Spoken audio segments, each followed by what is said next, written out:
అంతా కూడా తండ్రి ఘనముగా చెల్లించినందుకు మీకు హృదయపూర్వకమైన వందనాలు తెలియజేసుకుంటున్నాను. మరలా ఆదివారం కాల సమయమందు మీ విలువైన వాక్కులు వినుటకు మీరు మా కొరకు సిద్ధపరిచినటువంటి ప్రభు బల్లలో తండ్రి పాలు పొందుటకు మీరు మాకు చూపిన ప్రేమను బట్టి, మీరు మాపై ఉంచిన కృపను బట్టి మీకు హృదయపూర్వకమైన వందనములు తెలియజేసుకుంటున్నాను. మీ పిల్లలకు కొన్ని విషయాలు తెలియచేయటకు నిలవనై ఉండగా సమయోచితమైన జ్ఞాన వివేకంలో మీరు మాకు ప్రసాదించమని కోరుకుంటూ క్రీస్తు పేరే కొద్ది ప్రార్థన సమర్పించుకుంటున్నాను తండ్రి.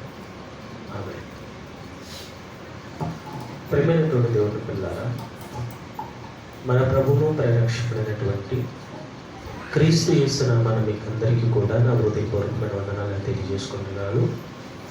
మరి నిన్నటి దినాన చాలా అద్భుతంగా దేవుని యొక్క కార్యక్రమం, మరి 2వ వార్షికోత్సవ సందర్భంగా లేఖనాల పరిశోధన సదస్సులో చాలా విలువైన సంగతులు మనం విన్నాం. మన ఆత్మీయ జీవితానికి అలాగే సంఘానికి కావలసినటువంటి ప్రతి మాట మరి విని నిజంగా హృదయంలో సంతోషించాం. ఎందుకంటే దైవదాసుల ద్వారా లేదా దేవుని పిల్లల ద్వారా దేవుని మాట వినపడటానికి గల వెనక కారణం, దేవుడు మనం మేలు కోరి రాయించిన మాటలు మనకు వినపడుతున్నప్పుడు ప్రతిసారి కూడా మనం సరి చేసుకోవాల్సినవి ఏవైనా ఉంటే ఖచ్చితంగా దేవుని మాట ద్వారా మనం సరి చేసుకోవాలి.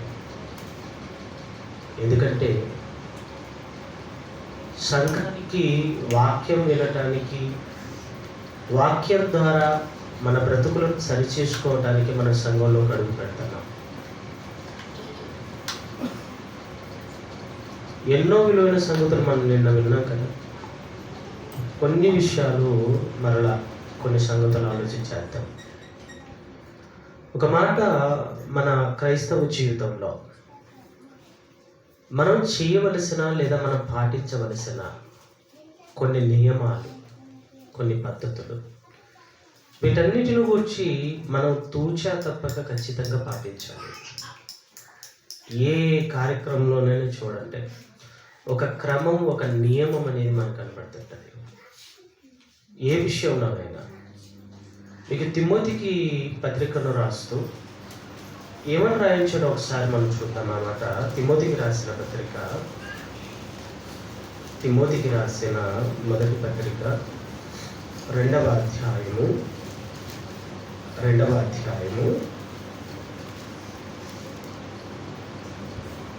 పత్రిక చూడండి. 2వ పత్రిక 2వ అధ్యాయము 5వ వచనంలో మనం చూడగలిగితే, 5వ వచనంలో, మరియు జట్టి అయిన వాడు పోరాడునప్పుడు నియమము ప్రకారముగా పోరాడకుంటే వానికి కిరీటము దొరకదు అని అన్నాడు.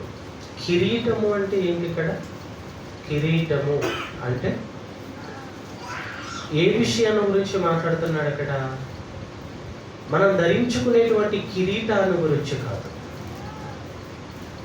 పరలోకం అనేటువంటి ఆ బహుమానాన్ని, ఆ కిరీటాన్ని మనం సంపాదించుకోవాలి అంటే, జట్టి అయిన వాడు ఎలాగైతే నియమం ప్రకారంగా పోరాడుతాడో మనం కూడా ఎలా పోరాడాలి అని రాయిస్తున్నాడు అక్కడ. ఎలా పోరాడాలి అంటున్నాడు? నియమం ప్రకారముగా పోరాడకుంటే వానికి కిరీటం దొరకదు అన్నాడు. అంటే మనం చేసేటువంటి భక్తి విషయంలో, మనం చేసేటువంటి కార్యక్రమాల విషయంలో, మనం చేసేటువంటి ప్రతి పని విషయంలో కూడా ఏముండాలి అని మనకు అర్థమవుతుంది ఇక్కడ? నియమం, ఒక క్రమం, ఒక పద్ధతి. ఎందుకంటే దేవుడు 66 పుస్తకాలు రాయించడానికి కారణం ఏంటో తెలుసా? కారణం ఏంటి అంటే, ఒక పద్ధతి అనేది లేకపోతే చెడిపోతారు అనే ఉద్దేశంతోనే ప్రతి మాట రాయించాడు. ఎందుకు రాయించాడట? ధర్మశాస్త్రం అట. ఎందుకు రాయించాడు అని మనం చదువుకుంటున్నాం కొన్ని మాటలు. దేవోక్తులు లేని ఎడల జనులు కట్టులేక తిరుగుచుందురు అని అన్నాడు.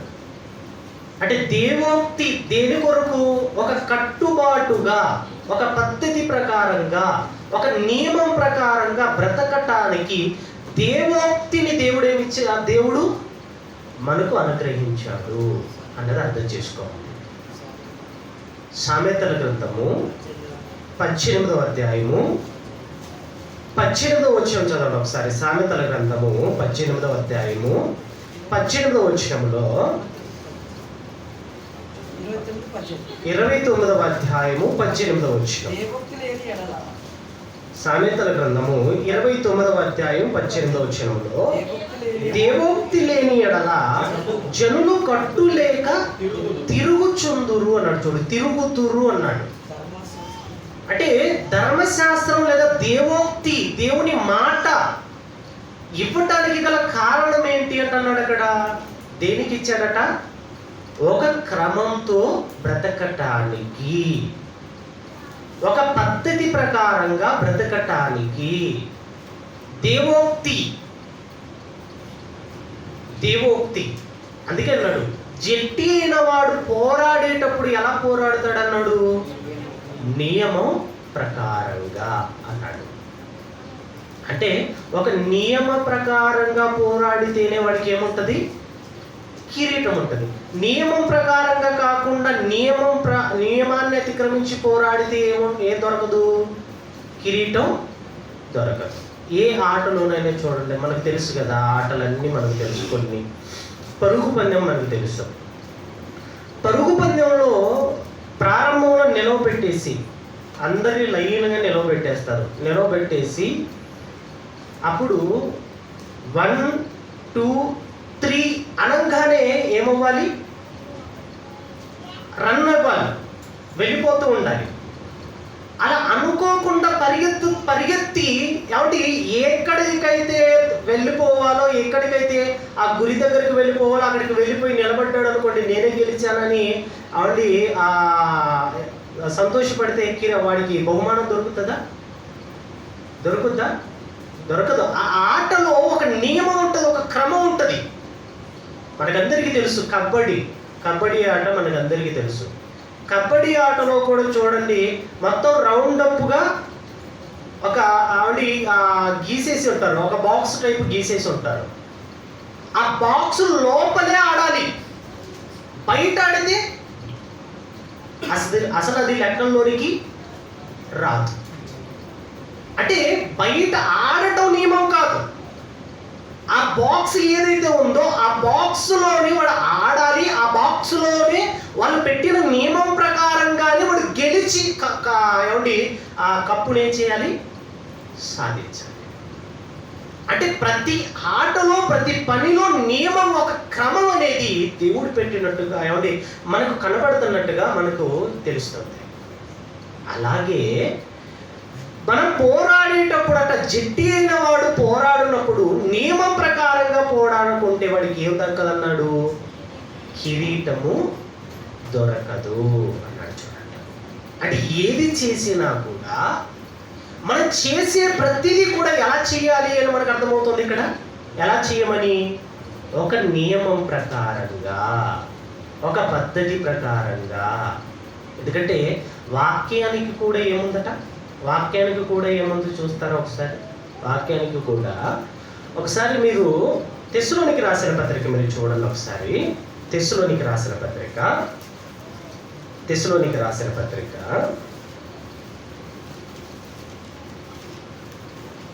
మొదటి పత్రిక, రెండవ పత్రిక చూడండి. రెండవ పత్రిక 3వ అధ్యాయము 6వ వచనం చదవండి ఒకసారి. 3వ అధ్యాయం 6వ వచనం మీరు చదవగలిగితే, సహోదరులారా, మా వలన పొందిన బోధన ప్రకారము కాక అక్రమముగా నడుచుకొని వారికి అక్రమముగా నడుచుకొని ప్రతి సహోదరుని యొద్ద నుండి తొలగిపోవాలనని ఆ మన ప్రభువు అయిన యేసుక్రీస్తు పేరట మీకు రాయించున్నాను అన్నాడు. ఇక్కడ బోధ విషయంలో కూడా మాట్లాడుతూ ఏమన్నాడు? బోధ అనేది ఎలా ఉంది అన్నాడు? ఒక క్రమం. అందుకే గలతీలకు రాస్తూ పత్రికను రాస్తూ ఒక విషయాన్ని జ్ఞాపకం చేస్తాడు అపోస్తలుడైనటువంటి పౌలు.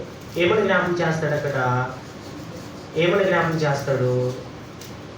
మీరు ఇంత త్వరగా తిరిగిపోవట చూడగా నాకు ఆశ్చర్యమగుచున్నది అన్నాడు. గలతీ రాసిన పత్రిక 1వ అధ్యాయము 6వ వచనం చూడండి ఒకసారి. గలతీలకు రాసిన పత్రిక, క్రీస్తు కృపను బట్టి మిమ్మును పిలిచిన వారిని విడిచి భిన్నమైన సువార్త తట్టుకు మీరెంత త్వరగా తిరిగిపోవడం చూడగా నాకు ఆశ్చర్యమగుచున్నది. అంటే సువార్త అనేది ఒక క్రమపరమైన సువార్తను దేవుడు మనకి ఇచ్చాడు. కానీ భిన్నమైన సువార్త కూడా ఎక్కడికి వచ్చిందన్నాడు? ఆ భిన్నమైన సువార్త ఉంది. అలాగే ఏ సువార్త ఉంది? సక్రమమైన సువార్త ఉంది. అంటే సువార్త అనేది కూడా ఒక క్రమం ఉంది. సువార్తకు ఒక క్రమం. అదే తెస్సలోనికీయులకు రాసిన పత్రికలోనే రెండవ పత్రిక 3వ అధ్యాయము 11వ వచనము కూడా మీరు చూడండి ఒకసారి. 11వ వచనంలో కూడా ఏమని రాస్తున్నాడు? అక్కడ 11వ వచనంలో కూడా మీలో కొందరు ఏ పనియో చేయక పరుల జోలికి పోవచ్చు అక్రమంగా నడుచుకొనుచున్నారని వినుచున్నాను అన్నాడు. చూడండి, అంటే క్రమము ఉంది, అక్రమము ఉంది, నియమము ఉంది, నియమం కానిది ఉంది. అంటే మన పోరాటం అనేది మనం చేసేది అనేది ఎలా చెయ్యాలి అని మనకు అర్థమవుతుంది. కిరీటం దక్కాలి అంటే, మనకు బహుమానం దొరకాలి అంటే ఏం చేయాలన్నాడు? నియమం ప్రకారంగా పోరాడితేనే కానీ మనకు కిరీటం దొరకదు. నియమం ప్రకారంగా పోరాడాలి అన్నాడు. ఎలా పోరాడాలో కొన్ని విషయాలు, నిజంగా మనం నియమం ప్రకారంగానే పోరాడుతున్నామా? నియమం ప్రకారంగా మనం పరిగెత్తుతున్నామా? ఇవన్నీ కూడా ఒకసారి మనల్ని మనం ఏం చేయాలి? పరిశీలన చేసుకోవాలి. ఎందుకంటే నియమం ప్రకారంగా మనం పోరాడకుంటే మనకి ఏం దొరకదు అంటున్నాడు? కిరీటం దొరకదు అన్నాడు. మరి ఎలా నియమం ప్రకారంగా ఎలా పోరాడాలి, ఎలా పరిగెత్తాలి, ఈ విషయాన్ని కొన్ని నిమిషాల్లో నేను ముగించేస్తాను. ఒకసారి మీరు ఫిలిప్పీలకు రాసిన పత్రిక మరి చూడండి ఒకసారి. ఫిలిప్పీలకు రాసిన పత్రిక 2వ అధ్యాయము 14, 15, 16 వచనాలు చదవండి ఒకసారి. ఫిలిప్పీలకు రాసిన పత్రిక 2వ అధ్యాయము 14, 15, 16 వచనాలు చదవండి ఒకసారి. మీరు మూర్ఖమైన వక్రచరము మధ్య నిరపరాధులను, నిష్కలంకులను, అనింద్యులైన దేవుడి కుమారులగునట్లు సనుగులను, సంశయాలను మాని సమస్త కార్యములను మీరు చేయుడి అన్నాడు. ఎవరు మాట్లాడుతున్నారు ఇక్కడ? ఎవరు మాట్లాడుతున్నారు చెప్పండి? అపోస్తలుడైనటువంటి పౌలు మాట్లాడుతూ రాస్తున్నటువంటి మాట కదా అది. ఏమని రాయించాడు అక్కడ?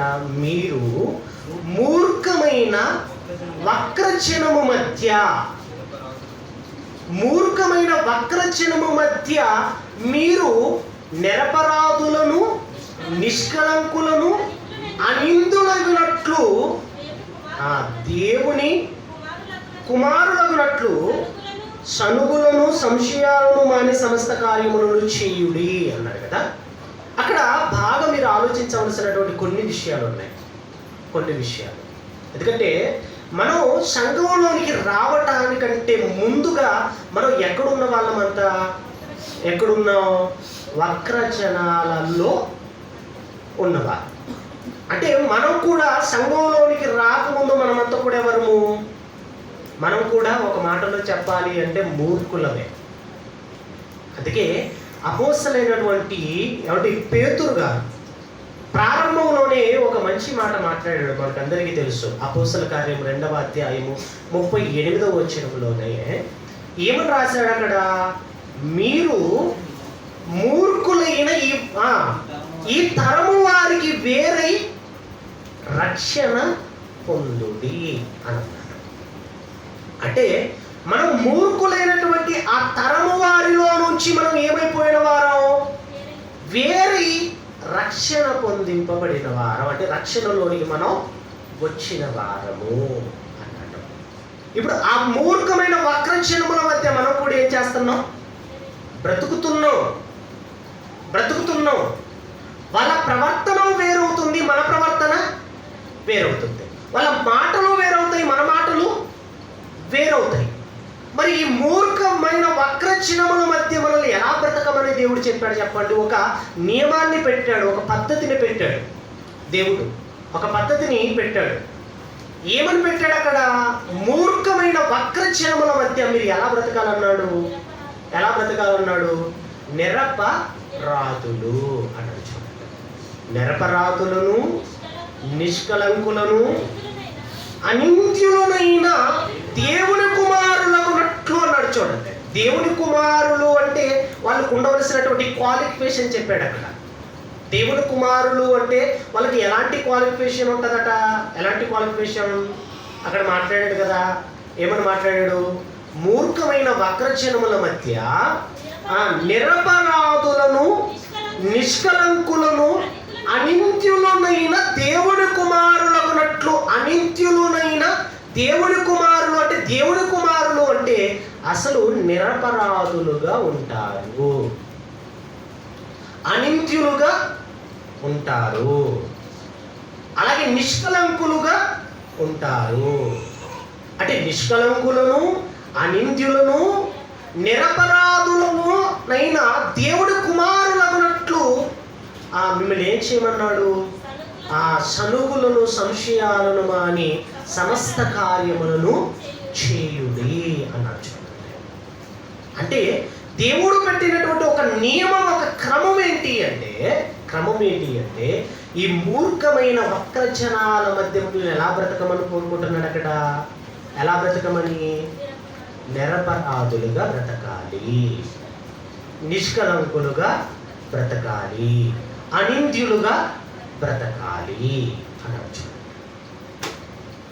అంటే ఈ వక్రజనమ మధ్య మనం బ్రతకవలసినటువంటి ఒక క్రమం, ఒక పద్ధతి, ఒక నియమం దేవుడు పెట్టాడు. దేవుడు చెప్పాడు ఎలా బ్రతకమన్నాడు? అనిందులుగా బ్రతకమన్నాడు, నిష్కలంకులుగా బ్రతకమన్నాడు, అలాగే నిరపరాధులుగా బ్రతకమన్నాడు. అంతేకాదు, నిజంగా మీరు ఆలోచించండి, మీరు చేస్తున్నటువంటి భక్తి విషయంలో, మీరు బ్రతుకుతున్నటువంటి ఈ బ్రతుకు విషయంలో మీరు నిజంగా ఎప్పుడైనా ఆలోచించారా చెప్పండి? నేను బ్రతుకుతున్నది సరైనదా కాదా? నా భక్తి సరైనదా కాదా? నా నీతి సరైనదా కాదా? నా యథార్థత సరైనదా కాదా? ఎప్పుడైనా ఒక్కసారి మీరు మిమ్మల్ని మీరు ఎప్పుడైనా పరీక్షించుకున్నారా చెప్పండి? పరీక్షించుకున్నారా? ఎప్పుడైనా పరీక్షించుకున్నారా? ఎప్పుడైనా పరీక్షించుకున్నారా చెప్పండి? నీ భక్తిని కానీ, నీ నీతిని కానీ, నీ విశ్వాసాన్ని కానీ, నీ ప్రేమను కానీ, ఇది ఎప్పుడైనా మీరు పరీక్షించుకున్నారా? మిమ్మల్ని మీరు ఎప్పుడైనా పరీక్షించుకున్నారా? ఎందుకంటే నియమం ప్రకారంగా పోరాడితేనే కిరీటం. నియమం కాకుండా నియమాన్ని పక్కన పెట్టి పోరాటం చేయటం అనేది, అది కిరీటం అనేది మనకు దొరకదు అన్నాడు పౌలు. ఎంతో స్వార్థ చేసేవాడు, కష్టపడినవాడు పౌలు. ఆయన స్వార్థ జీవితంలో ఆయన పడినటువంటి ఆ కష్టాన్ని మరలా ఆయన ఏం చేసుకున్నాడో తెలుసా? మరలా ఏం చేసుకున్నాడు అంటే ఆయన ఎలా ఆలోచించాడో అన్నది ఒకసారి మనం చూద్దాం. అదే 16వ వచనంలో మనం చదువుకున్నాం. చూడండి, 16వ వచనంలో ఏమని మనకు రాయిస్తున్నాడు అక్కడ? అట్టి జనము మధ్యను మీరు జీవవాక్యమును చేత పట్టుకొని లోకము జ్యోతుల వలె కనబడుచున్నారు. అందువలన నేను వ్యర్థముగా పరిగెత్తలేదనియు, నేను పడిన కష్టము నిష్ప్రయోజనము కాలేదనియు క్రీస్తు దినమున నాకు అతిశయ కారణము కలుగును అన్నాడు. చూడట, అతడు పరిగెత్తాడట, ఆయన పరుగు పందెంలో పాల్గొన్నాడట. ఏ పరుగు పందెం? మనం పరిగెత్తేటువంటి పరుగు పందెం విషయాన్ని గురించి మాట్లాడలేదట. దేవుని విషయంలో ఆయన పరుగును గురించి ఆయన మాట్లాడుకుంటున్నాడు. దేవుడి విషయంలో ఆయన ఎలా పరిగెత్తాడో, ఆ పరిగెత్తుతున్నటువంటి ఆ పరుగు పందెంలో ఉన్నటువంటి ఆయన నియమ ప్రకారంగానే ఆయన పరిగెత్తుతున్నాడా లేదా అన్నది ఆయన ఆలోచిస్తున్నప్పుడు ఆయనకు అర్థమైంది ఏంటట? ఏమని అర్థమైందట?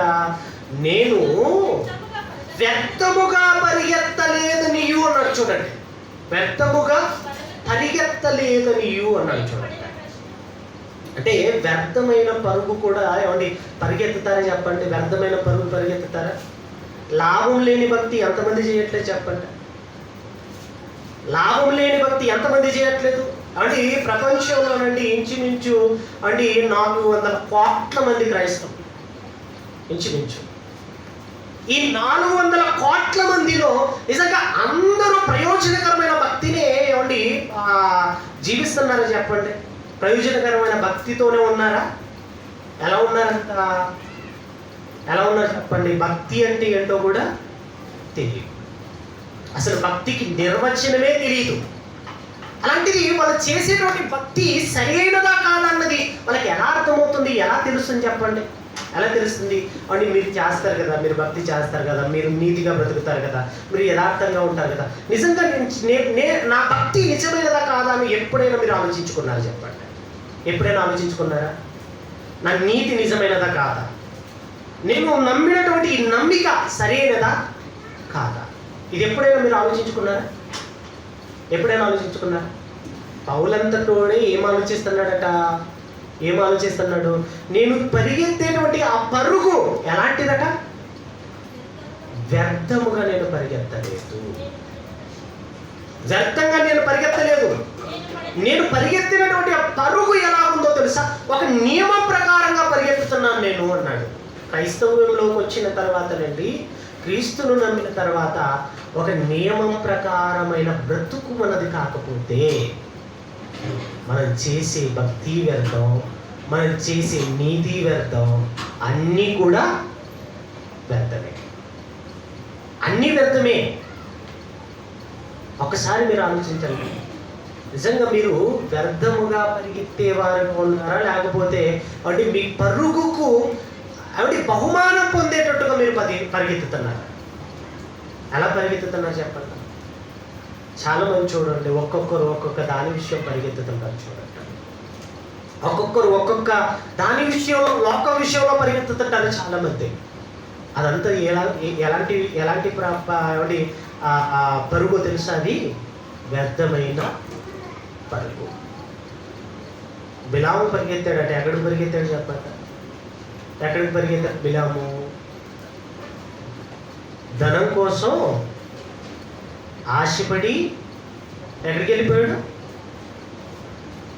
అంతే కదా, ఎవరో ఇస్తానన్నటువంటి ఆ వాటి కొరకు ఆశపడి దేవుణ్ణి విడిచిపెట్టి పరిగెత్తాడు. అంటే మనం చేసేటువంటి భక్తి మనకు నిజంగా బహుమానాన్ని సంపాదించి పెట్టగలుగుతుందా లేదా? ఇది చాలా జాగ్రత్తగా ఆలోచించాలండి, చాలా జాగ్రత్తగా ఆలోచించాలి. ఎందుకంటే వ్యర్థంగా మీరు ఎప్పుడూ పరిగెత్తకూడదు. మీ పరుగు నియమం ప్రకారంగా పరిగెత్తినది ఉండాలి. అప్పుడప్పుడు చూడండి ఏమండి, ఆ పరుగు పందాలు పెట్టినప్పుడు అంటే లైన్గా బారుగా ఇక్కడ నుంచి అక్కడ దాకా ఒక 500 మీటర్లు, లేకపోతే ఏమండి 100 మీటర్లకు ఒక బారుకు ఒక లైన్ వేసేస్తారు.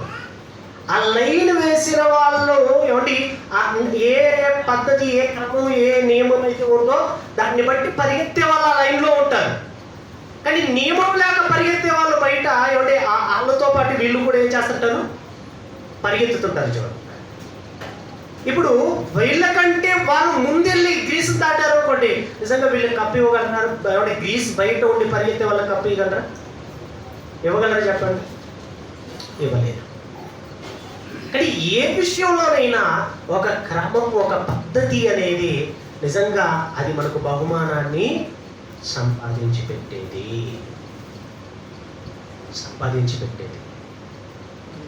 అందుకే ఏ విషయంలోనైనా మీరు చూడండి, మీరు చేసే భక్తి సరైనదా కాదా మిమ్మల్ని మీరు ఎప్పటికప్పుడు పరీక్షించుకుంటూనే ఉండాలి. మీరు చేసేది నిజం అంటే తిమోతికి పత్రికను రాస్తూ ఏమని రాశాడో ఒక మాట చూద్దాం, ముగించేస్తా. తిమోతికి రాసిన మొదటి పత్రిక మరి చూడండి ఒకసారి. తిమోతికి రాసిన మొదటి పత్రిక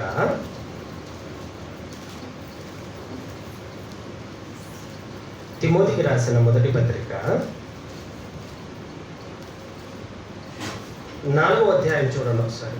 4వ అధ్యాయము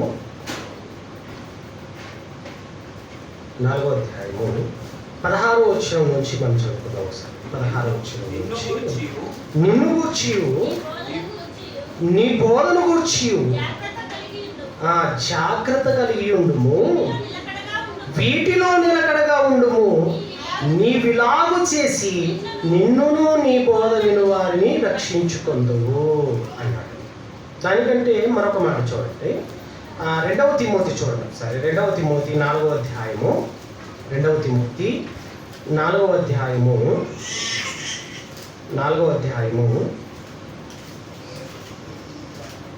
5వ వచనం చదవండి ఒకసారి. 5వ వచనం ఎవరు రాస్తారు చూడండి. అయితే నీవు అన్ని విషయములలో మితముగా ఉండుము అన్నాడు. చూడండి, అపోస్తలుడైనటువంటి పౌలు ఏమన్నా తిమోతికి రాస్తున్నాడు కదా ఈ పత్రికలు. రాస్తూ తిమోతికి ఏమంటే కొన్ని సలహాలు, కొన్ని సూచనలు ఎక్కువగా ఇస్తుంటాడు. ఆ సలహా సూచన ఏంటి అంటే, ఇదిగో నువ్వు జాగ్రత్తగా ఉండాలి నాయనా, జాగ్రత్తగా ఉండాలి. ఎందుకంటే నీవు చేసే బోధ కానీ, నీవు బ్రతికే బ్రతుకు కానీ, నీవు మాట్లాడే మాట కానీ, నీ ప్రవర్తన కానీ, వీటన్నిటి విషయంలో నీవు ఎలా ఉండాలి అని తిమోతికి బోధించాడు. చెప్పండి, తిమోతికి బోధించాడు చాలా జాగ్రత్తగా ఉండాలి అన్నాడు. అదే మొదటి పత్రికలోనే చెప్పాడు. చూడండి, మొదటి పత్రిక 4వ అధ్యాయంలో 11వ వచనం మీరు చదవండి ఒకసారి. 11వ వచనంలో, ఈ సంగతులు నీకు ఆజ్ఞాపించి బోధించుము, నీ యవ్వనమును బట్టి ఎవడును నిన్ను తృణీకరింపనీయకము గాని, మాటలో గాని, ప్రవర్తనలో గాని, ప్రేమలోను, విశ్వాసములోను, పవిత్రతలోను విశ్వాసులకు మాదిరిగా ఉండుము అన్నాడు. చూడండి, ఎన్ని చెప్పాడు అక్కడ? ఎన్ని చెప్పాడు చెప్పండి? ఎన్ని చెప్పాడు అక్కడ? మాటలోను కానీ, ప్రవర్తనలో కానీ, ప్రేమలో కానీ, విశ్వాసంలో కానీ, పవిత్రతలో కానీ ఎలా ఉండాలట? ఎలా ఉండాలి అన్నాడు అంటే మాదిరి అని చెప్పాడు. మీరు జాగ్రత్తగా నాన్న, ఎందుకు అంటే జాగ్రత్త ఎందుకు అంటే నీ మాట చాలా జాగ్రత్త, నీ ప్రవర్తన చాలా జాగ్రత్త. ఎందుకు ఎవరి తిమోతికి మాటలు చెప్పాడు చెప్పండి? తిమోతికి ఎందుకు ఈ మాటలు చెప్పాడు పౌలు? నియమం ప్రకారంగా మనం బ్రతికిన బ్రతుకే అది అవునండి నిజంగా బహుమానాన్ని సంపాదించేటువంటి బ్రతుకు. అందుకే వ్యర్థముగా పరిగెత్తలేదని ఏం చేశాడట అపోస్తలుడైనటువంటి పౌలు? ఏం చేశాడట తెలుసా? నిజంగా ఎవరి బోధ విషయంలో కూడా చూడండి మీరు ఆయన్ని. అపోస్తలుడైనటువంటి పౌలు బోధ విషయంలో కూడా అంటే ఆయన చేసి ప్రారంభంలో బోధ ప్రారంభించాడు. ప్రారంభంలో బోధలు చేస్తున్నప్పుడు అది రైటో కాదో చెక్ చేసుకోవడానికి ఎవరి దగ్గరికి వెళ్ళినట్టు మనం చూస్తాం. ఎవరి దగ్గరికి వెళ్ళాడు? అపోస్తలుల దగ్గరికి వెళ్ళాడండి. మీరు గలతీయులకు రాసిన పత్రిక చదవండి ఒకసారి. గలతీయులకు రాసిన పత్రిక 2వ అధ్యాయం కూడా మీరు చూడగలిగితే, గలతీయులకు రాసిన పత్రిక 2వ అధ్యాయము 2వ వచనం మీరు చూడండి ఒకసారి. 2వ వచనం మొదటి నుంచి చదవండి ఒకసారి. అటు పిమ్మట 14 సంవత్సరాల తర్వాత నేను తీతును వెంట పెట్టుకొని బర్నబాతో కూడా యెరూషలేముకు తిరిగి వెళ్ళితిని అన్నాడు. చూడండి, సేవ చేస్తున్నటువంటి అతను చేసేటువంటి బోధ రైటో రాంగో తెలుసుకోవటానికి, ఎందుకంటే ఆయన పరిగెత్తేటువంటి ఆ పరుగు ఎలా ఉండాలనుకుంటున్నాడట? ఆయన ఎలా ఉండాలనుకుంటున్నాడట? అసలు వ్యర్థమైన పరుగు నేను పరిగెత్తకూడదు. నేను పోరాడితే ఎలా పోరాడాలి? నియమం ప్రకారంగా నేను పోరాడాలి. నియమం ప్రకారంగా పోరాడితేనే ఏముంటుందని మనం చెప్పుకున్నాము, కిరీటం. అంటే నియమం ప్రకారంగా పోరాడితేనే కిరీటం అన్న విషయం ఆయన తెలిసి ఆయన ఏం చేస్తున్నాడట, ఆ బోధ విషయంలో కూడా. అంటే అప్పటికి 14 సంవత్సరాలు అవుతుందట అబ్బాయి బోధ చేస్తూ. 14 సంవత్సరాల తరువాత ఎక్కడికి వెళ్ళిపోయాడు చెప్పండి?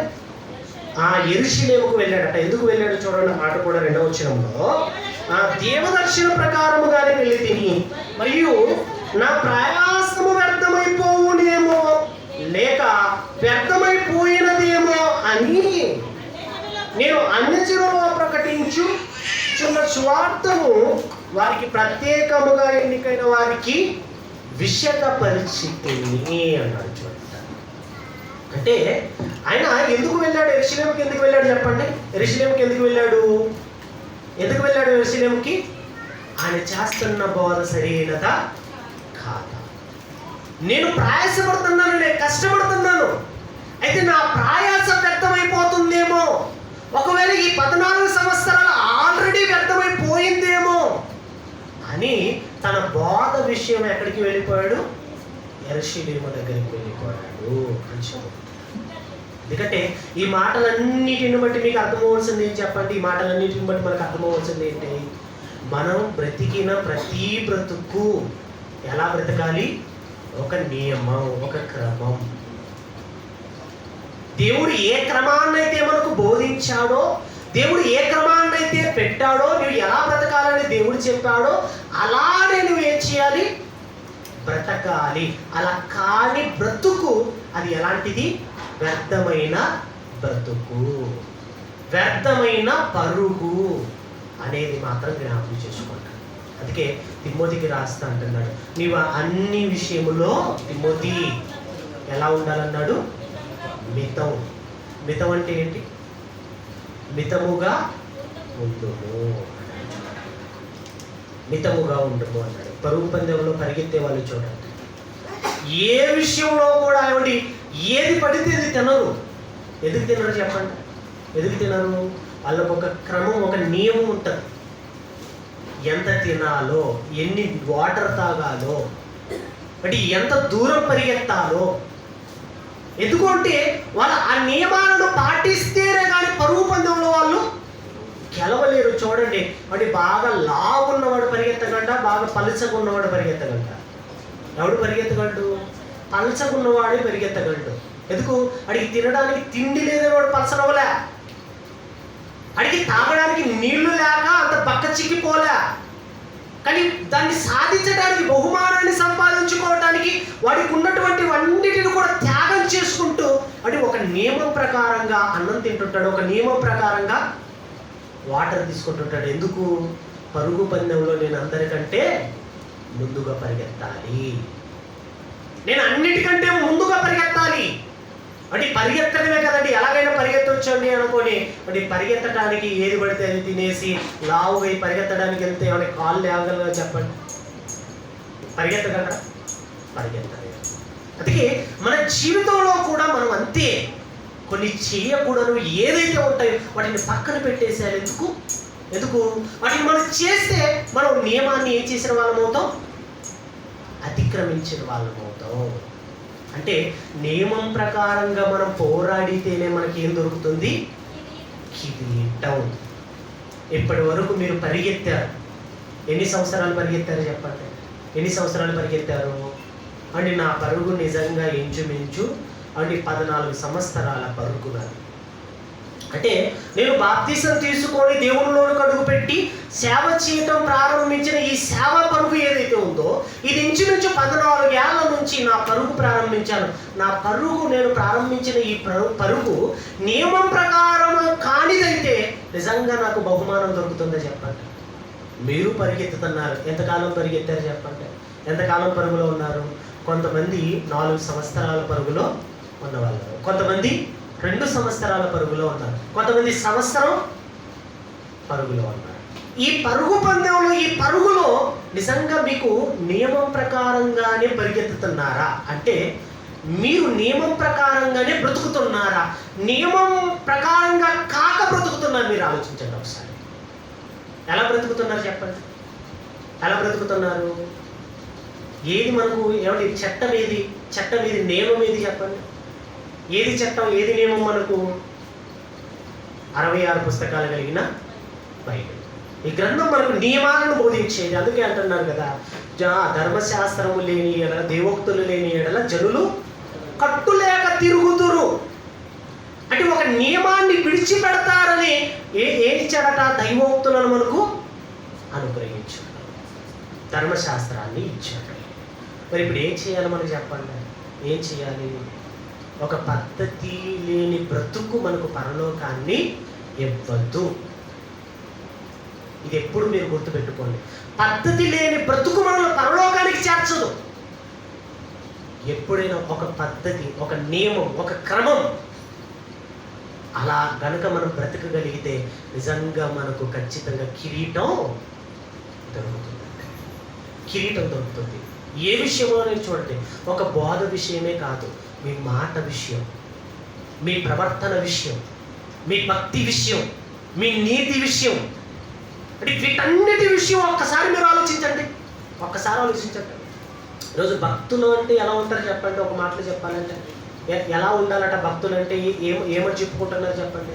వైట్ అండ్ వైట్ డ్రెస్ వేసుకొని ఇవ్వండి, ఆ తలకు స్నానం చేసేసి మోకాళ్ళు అరిగిపోయే దగ్గర ప్రార్థన చేసేస్తే వాళ్ళు ఏమంటారు? అమ్మో ఎంత భక్తి పర్రాలు అంటారు, ఎంత భక్తుడు అంటారు. అంతే కదా? అలానే మాట్లాడతారు.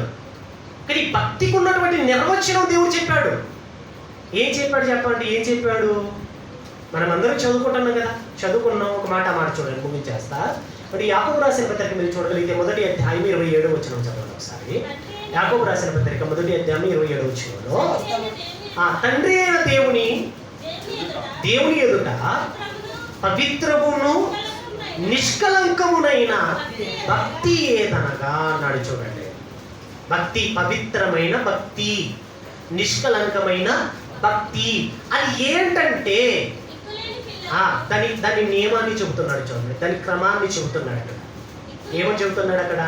దిక్కులేని పిల్లలను, విధవరాళ్లను వారి ఇబ్బందులలో పరామర్శించుటయు,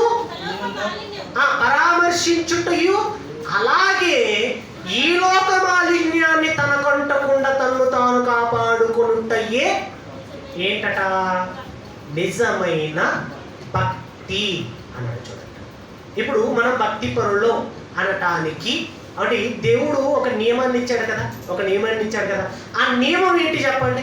ఆ నియమం ఏంటి చెప్పండి? ఆ నియమం ఏంటి? అనాథ ఎవరి దిక్కులేని పిల్లలకు కానివ్వండి, విధవరాండ్లను వాళ్ళ ఇబ్బందులలో పరామర్శించాలి. ఇది ఒకటి. ఇక రెండవది ఏంటంట? ఇహలోక మాలిన్యాన్ని తనకంటనివ్వకుండా తను తాను కాపాడుకోవటం. ఎదుటోని కాపాడటం తర్వాత, కానీ మొదట ఏం చేయాలట? మనల్ని మనం కాపాడుకోవటమే భక్తికి ఉన్నటువంటి నిర్వచనం. అదే భక్తి అనగానే మనం ఎలా బ్రతికితే, ఎలా చేస్తే అలా చేసుకుంటూ వెళ్ళిపోయేదల్లా భక్తి కాదు. ఎలా బ్రతికితే అలా బ్రతుక్కుంటూ వెళ్ళిపోయేదల్లా అసలు దేవుడి కోసం బ్రతికిన బ్రతికే కాదు. దేవుడు ఒక నియమాన్ని ఇచ్చాడు, ఒక క్రమాన్ని పెట్టాడు. ఆ క్రమం ప్రకారంగా, ఆ నియమం ప్రకారంగా పోరాడాలి, బ్రతకాలి. చేస్తేనే కానీ మనకు కిరీటం దక్కదు. కనుక ఆలోచించండి ఒకసారి. మీ ఇన్ని సంవత్సరాల జీవిత కాలంలో నిజంగా క్రమ ప్రకారంగానే మీరు బ్రతుకుతున్నారా? అది మాట విషయం కానీ, ప్రవర్తన విషయం కానీ, ప్రేమ విషయం కానీ, విశ్వాస విషయం కానీ, భక్తి విషయం కానీ, ఏ విషయమైనా కానివ్వండి, ఆలోచించుకోండి ఒకసారి. ఆలోచించుకుంటూ మంచిగా మీరు అంటే ఎన్నేళ్ళు బ్రతుకుతారో తెలియదు. ఆ బ్రతికిన దినాలన్నీ కూడా అది ఒక నియమం ప్రకారంగా బ్రతకటానికి సిద్ధపడండి. ఆ నియమం ప్రకారంగా పోరాడితేనే, బ్రతికితేనే మనకు కిరీటము. లేకపోతే కిరీటం లేదు, దొరకదు. కనుక ఆలోచించి మంచి నిర్ణయాలతో నేను చెప్పదలుచుకున్నది ఒకే ఒక మాట ఇందులో ఏంటో తెలుసా? మీరు చేసే ప్రతిదీ కూడా ఒక పద్ధతి ప్రకారంగా చేయాలి, ఒక నియమం ప్రకారంగా చేయాలి. ఆ నియమం ప్రకారంగా చేసినదే లెక్కల్లోనికి వస్తుంది. నియమం కాక చేసినవన్నీ లెక్కల్లోనికి రావు. దానివల్ల ప్రయోజనము లేదు. కలుసుకొని ప్రార్థన చేసుకుంటాం. మహాపరిశుద్ధుడు తండ్రి, మీ శ్రేష్టమైన ఉన్నతమైన నామమును బట్టి మేము జాగ్రత్తగా తండ్రి మీ మాటల ప్రకారంగా ప్రతి ఒక్కరి సహాయంగా దయచేయండి. మేము పరిగెత్తే ఈ పరుగులో వ్యర్థమైన పరుగు పరిగెత్తక నేను బహుమానాన్ని కిరీటాన్ని పొందుకునే పరుగును కొనసాగించుకోవడం సహాయంగా దయచేయండి. ఇంతవరకు మేము ఎలా బ్రతికామో మీకు తెలుసు. మా బ్రతుకులలోనైనా ఏవైనా లోపాలు ఉండగలిగితే వాటన్నిటినీ సరిచేసుకుంటాం. ఇకపై నుంచి నియమం ప్రకారంగా పోరాడటానికి సిద్ధపడగలిగే మంచి మనస్సును మీ పిల్లలకు అందరికీ మీరు ప్రసాదించండి. నిత్యము మీ పట్ల భయము భక్తి కలిగిన పిల్లలుగా మీరు చెప్పిన విధంగా బ్రతకగలిగేటువంటి కుటుంబంగా ఈ కుటుంబాన్ని మీరు నిలబెట్టమని కోరుకుంటూ క్రీస్తు పేరు కొద్ది ప్రార్థన సమర్పించుకుంటున్నాను.